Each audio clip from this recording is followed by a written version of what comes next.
할렐루야. 우리 옆에 분들하고 인사 나눌까요? 한 주간 잘 보내셨습니까?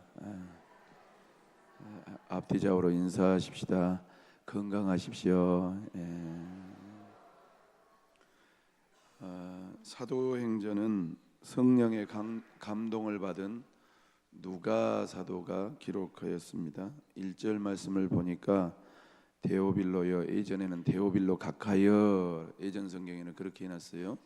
내가 먼저 쓴 글, 여기 먼저 쓴 글이라는 것은 누가복음을 말씀합니다. 누가복음 내용도 데오빌로에게 전달을 한 겁니다. 쓴 글에는 무엇에 대해서 기록했다고? 두 번째 줄 읽읍시다. 시작. 무릇 예수께서 행하시며 가르치시기를 시작하심부터.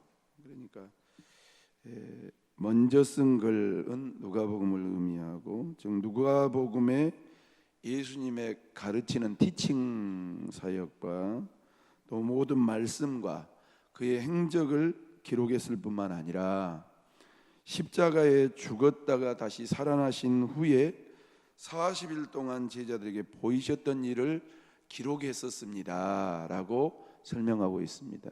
그러니까 이 데오빌로 각하에게 누가가 글로써 뭘 했냐면 복음을 전한 거예요. 복음을. 그래서 오늘 우리는 부활하신 예수님께서 누가가 말씀하신 것처럼 40일 동안 부활하신 몸으로 제자들에게 나타나셔서 무슨 일을 하셨는가 하는 문제에 대해서 생각하면서 은혜를 나누려고 합니다. 한국교회가 자칫하면 고난주간에 이 심혈을 기울입니다. 예수님 하나님이신 분이 이 땅에 오셔서 33년간 사시다가 공생애 하시고 일주일간 정말 고난 받으셨어. 나를 위해서 그러셨어. 맨날 그것만 해요. 그리고 부활하신 것은 하루거든. 고난주간은 일주일이고, 그리고 고난주간 애지간한 사역들은 다 설명하거든요. 매년마다. 그러니까 거기에 대한 것은 굉장히 액센트를 강하게 강조를 주는데, 부활하신 것은 그냥 점 찍고 갔다가 부활하시고 나보면 끝나버려. 아이고 우리 예수님 죽었다가 살아났으니까. 이게 뭐라고 그러냐면 유교적인 전통이라는 거예요. 유교적인 전통에 의해서 고난당한 거, 죽은 거, 거기에 너무 강조를 많이 둔다는 거지요. 그래서 서양은 기독교적인 이 문화 속에서 살았기 때문에 무슨 절이 있냐면 승천절이 있다는 거예요. 예수님께서 40일 동안 이 땅 위에서 제자들에게 보이시고 승천하신 그것에 대해서 이 성도들에게 바라보게 하는 승천절이 있는데, 이 동양 문화권에 있는 우리나라 같은 경우는 승천절도 없고 40일 이후의 행적에 대한 것도 잘 안 가르친다는 거지요. 그냥 예수님 살아나면 끝나는 거예요. 살아나면 끝나는 거예요. 살아나서 뭘 했는가에 대한 것을 별로 안 가르친다라는 말씀을 제가 배워서 그 부분을 다뤄야 되겠다라는 생각이 들어서 오늘 말씀 전했습니다. 이 본문 가지고 은혜가 되시기를 주님의 이름으로 축원합니다. 첫 번째로 예수님이 죽었다가 다시 살아나셔서 40일 동안 무엇 하셨는가? 1번 읽어볼까요? 시작. 부활 그 자체를 증거하셨습니다. 성경은 예수님께서 그가 고난받으신 후에 40일 동안 그들에게 보이시며 하나님 나라의 일을 말씀하시니라 라고 기록하고 있습니다. 또 저희들에게 확실한 많은 증거로 친히 사심을 나타내셨다. 3절에 말씀하고 있어요. 3절이요. 시작. 그가 고난받으신 후에 또한 그들에게 확실한 많은 증거로 친히 살아계심을 나타내사 40일 동안 그들에게 보이시며 하나님 나라의 일을 말씀하시니라. 방금 제가 설명했던 대로지요. 예수님은 무덤에서 막달라 마리아에게 최초로 나타나신 것을 시작해서 사복음서 전체를 이렇게 쭉 읽어보면 약 12차례 제자들에게 친히 부활하신 몸으로 나타나신 것입니다. 예수님이 부활하신 후에 거의 2000년 동안 이 성육신의 문제와, 하나님이 사람의 몸을 입고 태어나신 것을 성육신이라 하잖아요. 성육신의 문제와 주님의 육체적인 부활은 계속 집요하게 공격을 당했습니다. 이것은 신학계 안에도 이 신신학을 배우고 또 이게 진보적인 신학을 배우는 교단뿐만 아니라 교수뿐만 아니라 신학교까지도 여러분들이 이름만 대면 알 수 있는 그런 교단들까지도 이 예수 그리스도의 성육신 사건을 부인합니다. 이 왜 그러냐면 제가 공부를 해보니까요, 따라합시다. 하나님이 어떻게 사람으로 나오냐 이 말이에요. 이해가 안 되는 거예요. 이성으로도 과학으로도 의학으로도 이해가 안 되는 거예요. 그러니까 불신을 기본으로 해서, 불신앙을 기본으로 해서 성육신 사건을 부정합니다. 하늘 보좌를 버리시고 동정녀 탄생을 부인하고 동정녀 탄생을 통해서 이 땅에 태어나신 하나님의 아들, 하나님이신 예수님에 대한 이 성육신을 부정합니다. 사랑하는 성도 여러분, 천에 하나 만에 하나 그런 분들이 있다면 은혜 받으셔서 동정녀 탄생하신 예수님을 믿고 신앙생활 하시기를 주님의 이름으로 축원합니다. 뿐만 아니라 그분이 이 땅 위에서 하나님 나라와 하나님 나라의 일에 대한 복음을 선포하시고 보여주신 다음에 십자가를 지시고 죽으심으로 말미암아 사흘 만에 다시 살아나신 그 육체적인 부활을 믿어야 됩니다. 육체적인 부활을 믿어야 돼요. 그리고 그냥 죽었다가 다시 살아났을 뿐만 아니라 40일 동안 동정녀 마리아를 통해서뿐만 아니라 그 옆에 다른 마리아와 제자들과 그 수많은 따랐던 사람들을 만나 주시면서 행하신 일들을 우리는 믿어야 됩니다. 그런데 마귀는 그러한 조금도 틀림이 없는 이 진리를 계속 공격하는 것이지요. 왜 그러느냐? 이것은 모든 그리스도 교리의 심장이기 때문에 그렇습니다. 그리스도론의 전체적인 구조가 예수님의 성육신과 그의 육체적인 부활과 더불어 지탱되기 때문에 그것을 무너뜨려야 된다는 것을 마귀가 알기 때문에, 만약에 부활이 반증될 수 있다면 기독교는 무너질 뿐만 아니라 부서질 뿐만 아니라 가루가 될 것이라는 걸 알기 때문에 옛날 그리스나 로마의 허무맹랑한 신화보다 더 신빙성이 없는 종교가 될 것을 알기 때문에 계속 공격하는 것입니다. 어떻게 하나님이 사람의 몸을 입고 나타나느냐? 남자와 여자가 작겠지. 그것을 거짓말로 만들었겠지. 신화적으로 만들었겠지. 그렇게 공격합니다. 또 어떻게 사람이 죽었다가 다시 살아나느냐? 그건 가당치 않는 일이다. 그냥 교회들이 예수님을 사랑하고 예수님을 존경하다 보니까 그렇게 설화처럼 만들었겠지. 계속 허무맹랑하게 공격하고 있는 것입니다. 그래서 그리스도의 진리에 대한 그의 제일 먼저 하는, 그리고 가장 자주 공격받는 그 부분이 뭐냐면 육체적인 부활과 성육신 사건입니다.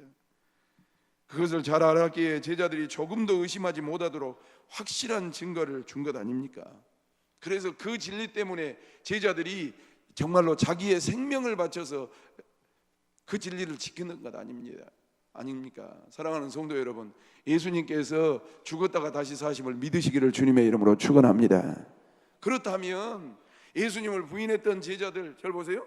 예수님을 부인했던 제자들, 혹시라도 예수님하고 안다고 할까 봐서 두려워 벌벌벌 떠는 사람들이 예수 죽었다가 다시 살아났던 그것 때문에 자기의 생명을 바쳐서 신앙생활하고 복음을 증거했던 것 아닙니까? 그렇다면 우리는 지금 21세기를 살아가는 우리는 지금 어떻게 그 예수의 복음과 그 부활을 증거하고 있는가 생각해 볼 필요가 있습니다. 진짜로 믿기는 믿는 거냐 이 말입니다. 그런다래. 저를 보세요. 목사님이 그러니까 그런다래. 나는 어렸을 때부터 그런 교회에서 목사님들한테 다 배웠으니까 주입돼가지고, 그래 예수님이 죽었어, 그래 나를 위해서 죽었어, 그리고 다시 살아났어, 그래 살아났다래. 근데 그것이 전혀 나에게 감동도 안 되고 생명도 안 되고 능력도 안 되는 거예요. 그러면 부활하신 예수님은 어떤 사역을 했을까요? 두 번째 볼까요? 다 같이 2번 시작. 회복해 하셨습니다. 예수님이 죽으실 때 예수님은 육체적인 상처를 받으셨습니다. 아시지요? 우리가 천국에 가면 봐보세요. 저를 봐보세요. 제가 질문을 했어요. 질문. 교수님, 우리가 천국에 가면 물어봅시다. 예수님의 얼굴을 보신 분 있어요? 아니, 창세기부터 절 보십시오. 아담 때부터 주님 오실 때까지 그 많은 사람들이 예수를 믿어서 구원받아가지고 천국에 있을 텐데 어떻게 천국에 가면 예수님을 찾냐 이 말입니다. 그렇게 질문하니까 뭐라 하는지 아세요? 천국에서도 못자국 난 그 흔적을 그대로 가지고 계신다라고. 그래서 우리 성도들에게 저분이 나를 구원하신 예수님이라는 것을 알게 해주신다고 일깨워 주시더라고요. 사랑하는 성도 여러분, 예수님이 부활하셨습니다. 그래서 제자들을 만나셨습니다. 도마 같은 사람은 우리랑 똑같은 생각, 어떻게 죽은 사람이 살았는데 말도 안 되는 소리 하고 있는 거예요. 그래서 짤데없는 소리 하지 말고 헛소리 하냐고. 그러면 도마가 뒷말을 뭐라 하지요? 예수님이 죽었다가 살아났으면 나 같은 성격에는 내 손을 예수님 창 맞은 그 옆구리에다가 찔러봐야, 넣어봐야 내가 믿겠다고. 그러니까 예수님이 만나자마자 뭐라 그랬지요? 도마야, 어떻게 의심하느냐? 네 손을 들어서 내 옆구리에 넣어보아라. 그리고 대자 도마가 꼬꾸러져서 뭐라 하십니까? 뭐라 하는 줄 아십니까? 따라합시다. 나의 주인이시며 나의 하나님이십니다. 예수님은 부활하셨지만 상처를 가지고 계셨습니다. 뿐만 아니라 그의 제자들도 큰 데미지를 입었습니다. 심리적이고 신앙적인 큰 충격을 받았어요. 예수님이 죽으실 때 그런 심리적이고 또한 신앙적이고 또 이 공동체 안에 큰 데미지를 입었던 겁니다. 그런데 그 상처는 제자들도 마찬가지였습니다. 예수님뿐만이 아니었어요.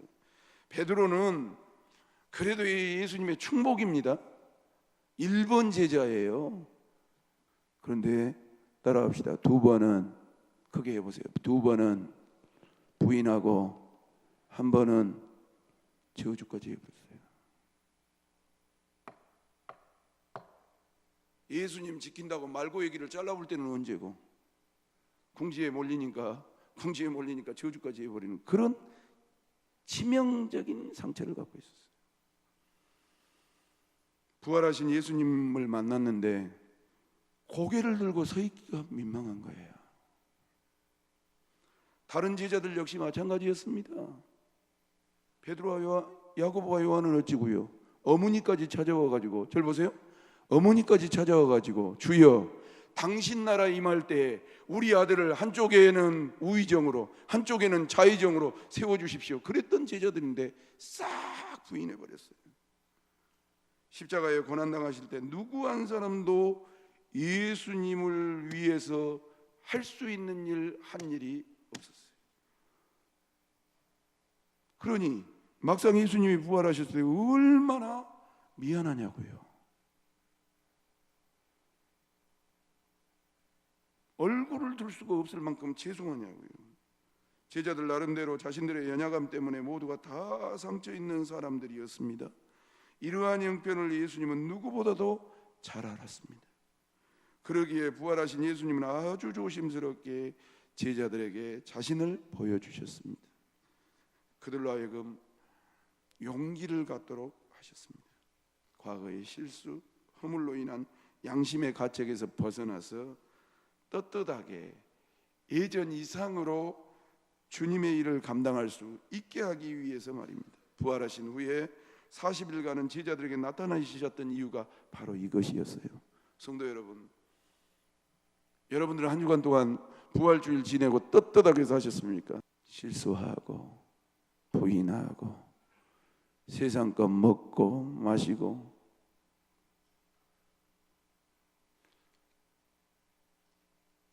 뭔 낯으로 주님 앞에 나오냐면, 조금 양심이, 절 봐보세요. 좀 양심이 살아있는 사람 같으면, 그냥 양심에 화인 맞아본 것 같으면 막 만신창이 하다가 또 2일 돌아 뻣뻣하게 그냥 주님 사랑합니다 할렐루야. 그럼 여러분 생각해 보시라니까요. 그건 예수님이라고 생각하지 말고 나한테 그런다고 합시다. 나 앞에서는 그냥 목사님 사랑해, 너무 난 목사님 없으면 그래놓고 뒤에 돌아가면 그러고 다니고 막 구역 예배 모이면 그러고 자기들끼리 모이면 뻔히 알고 얼마나 구역질 나냐고요. 겉다르고 속다르고 앞다르고 뒤따르면 말고의 길을 자르면서 내가 예수님의 마지막까지 지키겠다고 했던 그 공동체가 예수님 십자가에서 재판받고 그럴 때는 점점 궁지에 몰리니까 다 뿔뿔이 그 상처를 아셨어요. 사랑하는 성도 여러분, 우리가 예수 믿는 것은 천국 가는 것도 있지만 정말 부끄럽고 정말 하나님 앞에 나올 수 없는 그런 부족하고 짝이 없는 그런 사람들이지만 그 회복해 주시는 주님의 긍휼과 사랑 때문에 이 자리에 또 떳떳하게 민망하지만 죄송한 마음으로 주님 앞에 예배드린 줄로 믿습니다. 이것이 예수님의 회복의 사역이에요. 무엇을 회복했습니까? 첫 번째, 다 같이 한번 읽읍시다. 시작. 평안을 회복시켜 주셨어요. 평안을. 제가 설교 참 목사 된 거 잘한 것 같아요. 저 청년 때부터 평안을 너에게 주노라 세상이 줄 수 없는 뭐 그런 찬송 많이 했거든요. 우리 경배와 찬양하면서 서로 두 사람씩 맛봅시다. 세상이 알 수도 없는 평안 평안 평안 평안을 내게 주노라 그런 찬송 많이 했어요. 그런데 정작 평안이란 단어를 내가 사전을 안 찾아봤어요. 평안이란 단어가 뭔지 아십니까? 걱정과 탈이 없게 한다. 우리 주님이 부활하셔서 처음으로 제자들에게 나타나시고 가까운 분들에게 나타나셔서 뭘 회복시켜 주셨냐면 평안하기를 원하셨어요. 처음으로 제자들에게 나타나셔서 하셨던 말씀이 따라합시다. 평안하니요? 시작. 평안하니요? 질문하셨어요. 예수님의 십자가의 형이 이루어지는 그 상황 속에서 재판받고 뭐 배신당하고 가론유다하고 뭐 성전 뒤엎고 너무 막 휘몰아 쳐버리니까 그 안에서 근심, 걱정, 불안, 두려움, 고통, 환난 공동체가 그런 평안을 깨뜨리는 요소들로 쓰나미처럼 와버린 거예요.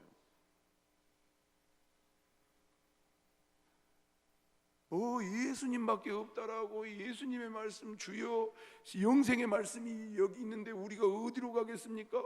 하나님 우리를 우의정 좌의정 삼아 주십시오. 다른 사람은 다 버린다 할지라도 나는 주님을 안 버리고 여러분 우리 공동체 안에 그런 고백이 없습니까? 나는 주님을 사랑합니다. 내가 어떻게 예수님을 만난 줄 아십니까? 우리 집안이 몇 대째 믿고요 예수님이 없으면 우리는 어쩌고요 별의별 소리를 다 했는데 결정적으로 십자가에 달려 딱 돌아가시니까 싹 빠져버리고 그것을 하셨어요. 여러분 이렇게 몰아붙이면 여러분들의 심리는 안 그렇습니까? 여러분의 삶은 안 그렇습니까? 사람과의 관계, 주님과의 관계, 주님을 향한 신뢰, 주님을 향한 신앙 고백 쓰나미처럼 완전히 그냥 꼬여버린 거예요. 몇 번을 말한 줄 아십니까? 누가복음 24장 36절 말씀 보십시다. 시작. 이 말을 할 때 예수께서 친히 그들 가운데 서서 이르시되 너희에게 평강이 있을지어다 하시니. 요한복음 20장 19절 같이 보시죠. 시작. 이날 곧 안식 후 첫날 저녁 때에 제자들이 유대인들을 두려워하여 모인 곳에 문을 닫았더니 예수께서 오사 가운데 서서 이르시되 너희에게 평강이. 얼마나 무서우면 예수의 제자란 것 때문에 또 잡아가고 또 문제 삼을까 봐서 문고리를 잡아가지고 딱 채우고 있는데 영이신 주님께서 나타나셔서 그 중심에 서서 너희에게 평강이 있을지어다. 또 뿐만 아니라 21절 말씀 볼까요? 시작. 예수께서 또 이르시되 너희에게 평강이 있을지어다. 나도 너희를 보내노라. 평강을 얻고 그 아버지께서 나를 너희들에게 보이는 것처럼 너희도 나아가서 평강을 전해주어라. 다음 26절 말씀 보실까요? 시작. 여드레를 지나서 제자들이 다시 집 안에 있을 때에도 도마도 함께 있고 문들이 닫혔는데 예수께서 오사 가까이 서서 이르시되 너희에게 평강이 있을지어다. 평강의 뜻이 뭐라고요? 걱정과 탈이 없기를 원한다. 성도 여러분, 부활이 큽니다. 그러나 부활절을 맞이하는 우리 예수 믿는 사람들의 치명적인 문제가 뭐냐면 우리 안에 어마어마한 배신이 있어요. 걱정이 있어요. 또 아까 말씀드린 불안이 있어요. 두려움이 있어요. 그래서 문고리를 딱 잠겨놓는데, 그래서 여드레를 지나도 그렇고 안식 후 첫날도 그렇고 혹시라도 이것이 또 문제가 되어서 염려가 되고 걱정이 되어서 달달달달 떨고 있는데 그때마다 찾아오셔서 너희에게 평강이 있을지어다라고 말씀하고 있어요. 19절 다시 한번 보시죠. 보실래요? 시작. 이날 곧 안식 후 첫날 저녁. 그러니까 안식 후이 부활주일이거든요. 그리고 바로 그날 저녁이에요. 제자들이 유대인들을 뭐하여? 유대인들이 재판 붙였거든요. 유대인들이 법적으로 고발했거든요. 모인 곳에 문을 어쨌다고요? 예수 죽었다가 다시 살아났는데 또 예수님 때문에 문제 붙으면 어쩔 거요? 빨리 문 잠그라고 닫았더니 닫아놓은 예수님 때문에 닫아놓은 그 문을 영채시라 들어오셔서 가운데 서서 이르시되, 가운데 섰다는 소리는 다 봤다는 소리 아닙니까? 너희에게, 따라합시다. 너희에게 평강이 있을지어다. 여러분들의 마음의 문이 닫혔다 할지라도, 감정의 문이 닫혔다 할지라도, 육신의 문이 닫혔다 할지라도 주님이 찾아가셔서 여러분들에게 염려와 걱정이 없는 평강을 주시기를 주님의 이름으로 축원합니다. 제자들이 모두 두려워하고 있었어요. 예수님을 죽인 저 원수들의 핍박이 또 예상되었기 때문에 그래요. 그러나 부활하신 예수님의 등장을 그들에게 용기와 희망을 주기 위한 평강이었어요. 제자들에게 예수 없는 삶은 두려움이고 공포였어요. 왜? 아마 심리적인 유대감이 있습니다. 여러분 옆 사람하고 인사하십시다. 감사하고 삽시다. 시작. 감사하고 삽시다. 제자들은 전폭적으로 누구를 의지했냐면 스승이신 예수님을 의지했단 말이에요. 근데 예수님께서 그렇게 무참하게 가불고 힘 못 쓰고 가불고 그냥 가버리니까 공동체 안에 치명적인 때문에 살아났음에도 불구하고 또 불안한 거예요. 왜? 한 번 당한 사람이 또 당할 법이 없잖아요. 삶이 두렵고 공포스러웠습니다. 그러나 예수 그리스도의 부활이 걱정과 탈이 없음을 요구하는 평강을 원했습니다.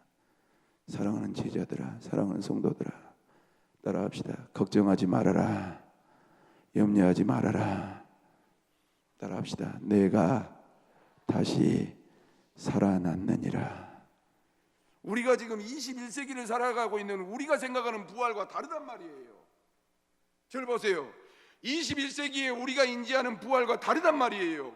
그 제자들은 어떤 생각이 들었냐면 예수님이 그렇게 무참히 십자가에 죽었기 때문에 다시 살아났다 할지라도 또 공격을 받아도 또 우리 공동체가 깨질 것에 대한 두려움이 있었단 말이에요.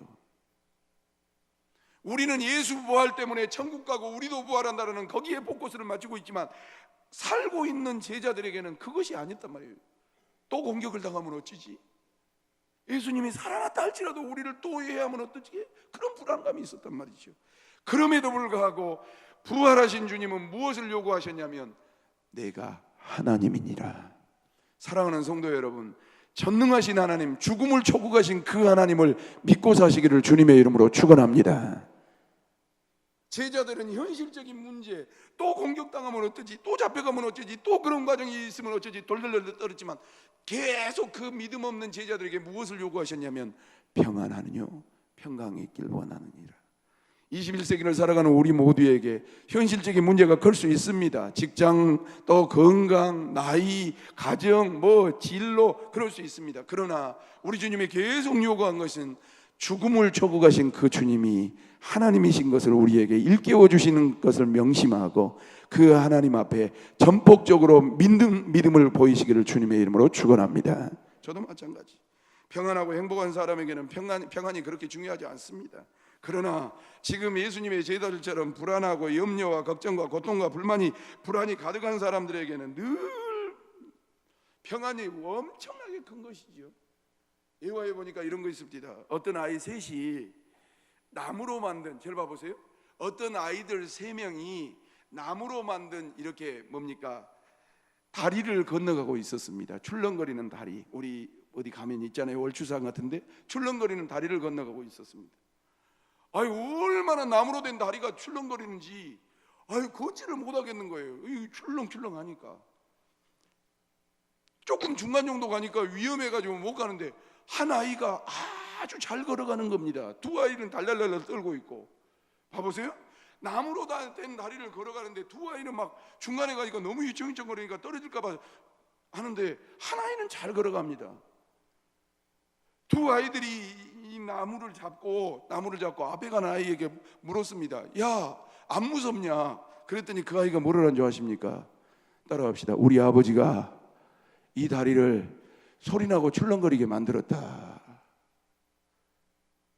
든든하게 만들어 놓은 것이 아니라 바람이 불면 이게 유지해야 되니까 소리도 탈랑탈랑 나고 이게 흔들거리게끔 하게끔 만들어 놨다. 원래 그 다리는 흔들거려야 안전한 다리라고. 그런데 이 2 아이는 무섭기만 한 겁니다. 사랑하는 성도 여러분, 평강은 쥐어짠다고 물처럼 나온 것이 아닙니다. 뭐 평강하십시오, 평안하십시오, 평안하십니까? 되는 것이 아닙니다. 누구냐면 하나님의 선물인 줄로 믿습니다. 라틴어 평화를 팍스라고 합니다. 팍스를 영어로 번역하면 피스입니다. 본래 팍스라는 말의 뜻은 쟁취하는 평화라는 것인데 상대를 정복하고 무찌르고 짓밟고 이겨내는 얻기 위한 평화가 팍스인 것입니다. 쉽게 말하면 주님께서 평안해라 라는 것은 상대를 정복하고 지배하고 통치했으니까 염려하지 말아라. 여러분들에게 있어서 무엇이 걱정입니까? 미래가 걱정입니까? 병들어서? 그러면 더 선명하게 주님을 붙잡고 천국을 바라보시기를 주님의 이름으로 축원합니다. 순간적으로 사람이기 때문에 몸에 이상이 나타나면 걱정이 됩니다. 걱정이 됩니다. 그럴 때일수록 우리는 누구를 봐야 되냐면 이 평화의 주인 되시는 주님을 바라보고 주님을 의지하면서 영원한 하나님 나라를 바라볼 때 우리에게 그 잠시 잠깐의 두려움과 불안은 사라지고 진정한 주께서 주시는 평화가 우리에게 나타날 줄로 믿습니다. 부활하신 주님은 그것 주려고 이 땅에 다시 살아나셨습니다.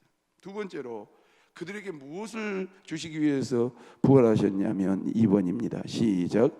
믿음을 회복시켜 주셨습니다. 믿음을 회복시켜. 제자들은 예수님의 부활 소식을 들었지만 반신반의했습니다. 꿈인가 생신가 했지요. 그래서 예수님은 그들에게 부활하신 몸을 친히 보여주신 것입니다. 못자국을 보여주시기도 했고 제자들과 함께 한 자리에서 음식을 잡수시기도 했고 그것은 자신의 육체적인 부활했음을 제자들로 하여금 믿게 하기 위해서 그랬습니다. 그래서 예수님은 제자들에게 나타나셔서 그들의 뭘 고쳐주냐면 믿음을 고쳐주셨습니다. 저도 참 어려운 것이 크게 은혜 받았던 사람이라고 참 자부하고 살았는데 뭐가 없냐면 갈수록 믿음이 없어요. 신앙이 안 좋아. 불신앙과 불신의 제자들을 신앙과 믿음의 사람으로 바꾸셨습니다. 마가복음 16장 14절 말씀 봅시다. 시작. 그 후에 11 제자가 음식을 먹을 때에 예수께서 그들에게 나타나시사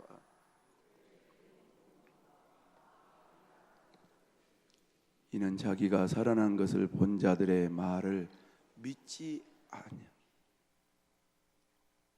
본 것은 내비두고 예수님이 살아났다는 것을 봤다라는 이야기를 전해 들었음에도 불구하고 예수님과 더불어 살았던 제자들마저 보통 사람들 같았으면 고난받았을 때 다 도망쳐버린 괘씸한 행동을 꾸짖었을 겁니다. 그러나 주님은 그런 것은 한 번도 언급하지 아니하고 다만 부활하신 것을 의심한 것을 꾸짖었습니다. 우리도 죄를 지을 수가 있습니다. 때로는 넘어지고 쓰러질 때도 있습니다. 그런 것들이 주님을 의지하는 이유가 될 수 없습니다. 사랑하는 성도 여러분, 죄를 짓고 넘어지고 또 의심할 때도 있지만 그것 때문에 절망하지 마십시오. 그럴 때일수록 더 주님 앞에 가까이 나아갈 수 있는 우리가 되시기를 주님의 이름으로 축원합니다. 따라합시다. 주여, 크게 합시다. 주여, 나에게 확실한 믿음을 허락하여 주옵소서. 동의하시면 아멘 하십시다. 믿음 생활이라는 것이 항상 선명하답니까? 그렇지 않습니다. 마음을 빼앗길 때가 있습니다. 또 어떨 때는 시기 질투에 우리가 완전히 꽂혀가지고 내 마음속에 완전히 평강이라든지 주님이라든지 천국을 못 볼 때가 있습니다. 그때마다 나를 점검해내야 됩니다. 그리고 누구의 이름을 불러야 되냐면 주의 이름을 불러야 될 줄로 믿습니다. 따라합시다. 주님, 내가, 사랑하는 성도 여러분, 우리는 살면서 뭐 현실적인 문제, 미래적인 문제, 과거적인 문제, 또 죄악의 문제, 유혹의 문제 도전이 있습니다. 그때마다 무엇 해야 되냐면 주님께 믿음을 달라고 구해야 됩니다. 계속적으로 신앙 고백을 해야 우리 안에 다른 것에 관심을 갖고 또 우리를 더럽히고 우리의 영성이 때묻는 그 믿음을 다시 한번 회복할 수 있습니다. 주 예수님, 나는 주님을 믿습니다. 나에게 믿음을 허락하여 주시옵소서. 아멘 합시다. 죄와 실수, 잘못이 많을수록 오히려 더 주님을 의지해야 됩니다.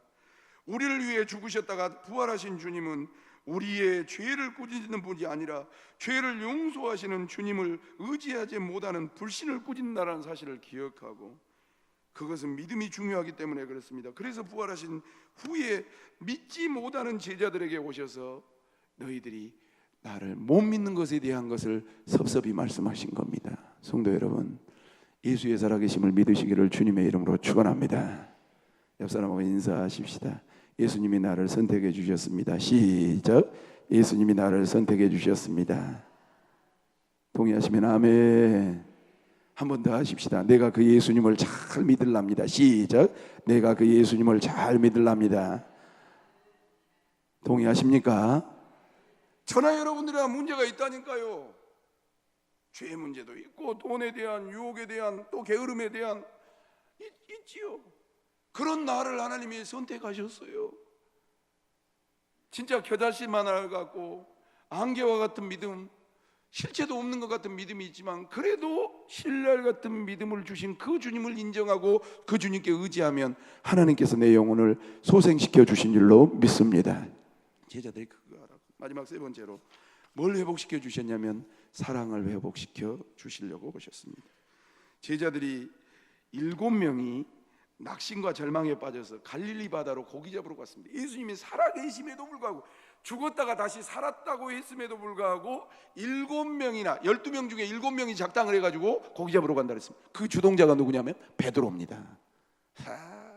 주는 그리스도시요 살아계신 하나님의 아들입니다라고 이야기했던 말고의 길을 자르면서 주여 영생의 말씀이 여기 있는데 내가 어디로 가겠습니까 했던 그 베드로가 주동해서 고기를 잡으러 갔습니다.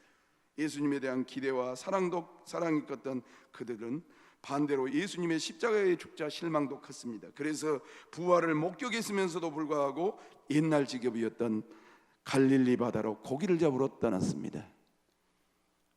그런데 여러분, 왜 우리가 전도해야 되고 우리가 신방해야 되는지 아십니까? 따라합시다. 그곳 가운데 예수님께서 찾아가셨습니다. 여러분, 신앙생활하면 절 보십시오. 신앙생활하면서 시험 안 들어본 사람 있습니까? 시험 들지요. 섭섭하고 속상하고 다 때려쳐 불고 싶고, 저도 그런 적이 있었습니다. 그때마다 누가 잡아줬지요? 주님도 잡아주셨지요. 그러나 예수님과 같이 신방 오신 분이 나를 잡아줘요. 어이 사람아, 신앙생활하다 보면 이런 일 없단가.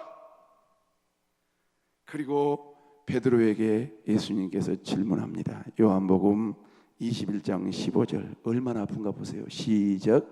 그들이 조밥 먹은 후에 예수께서 시몬 베드로에게 이르시되 요한의 아들 시몬아,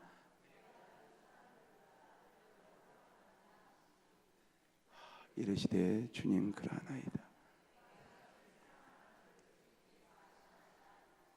나는 그래도 다 끝까지 읽으신 분들은 그래도 주님을 많이 나는 읽기도 민망해서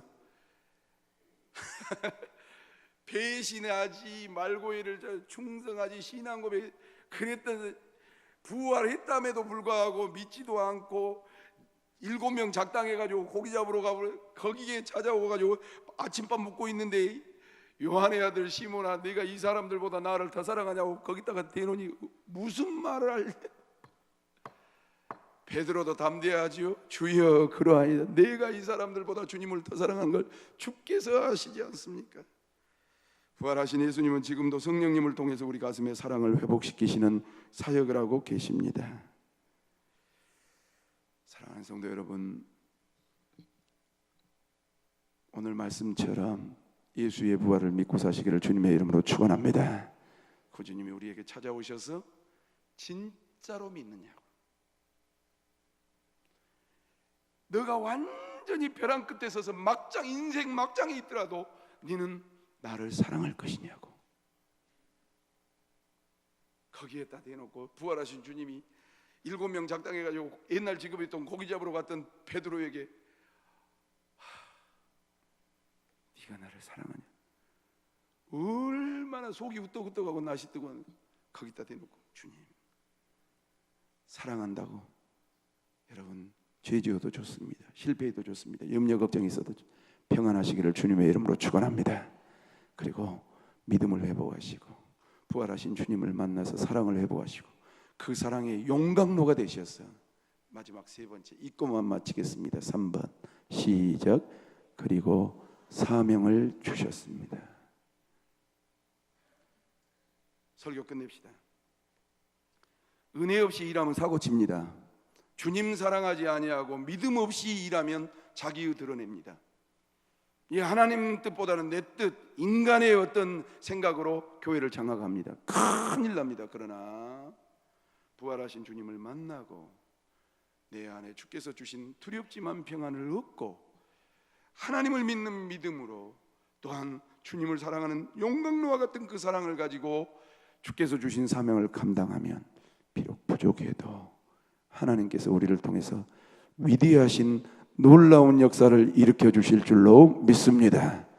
그거 하시려고 예수님이 살아나셔서 제자들과 사랑했던 성도들에게 나타나신 겁니다. 그 부활의 은혜가 우리 모두에게 삶과 신앙과 영혼과 육체를 장악하셔서 정말 그런 흠집이 있었던 제자들이 복음을 증거해서 신앙 고백을 만들고 초대 교회를 만들고 지금 우리까지 복음을 증거해 주었던 것처럼 우리도 그렇게 크게 멋지게 쓰임받을 수 있는 성령의 교회가 되시고 종들이 되시기를 주 예수님의 이름으로 축원합니다. 기도하겠습니다. 하나님 아버지, 오늘도 부활하신 후에 예수님의 사역에 대해서 말씀 듣게 해주셔서 감사합니다. 제자들을 살펴보지만 내 자신이 부끄럽기 짝이 없습니다. 주여, 평안을 잃어버렸습니다.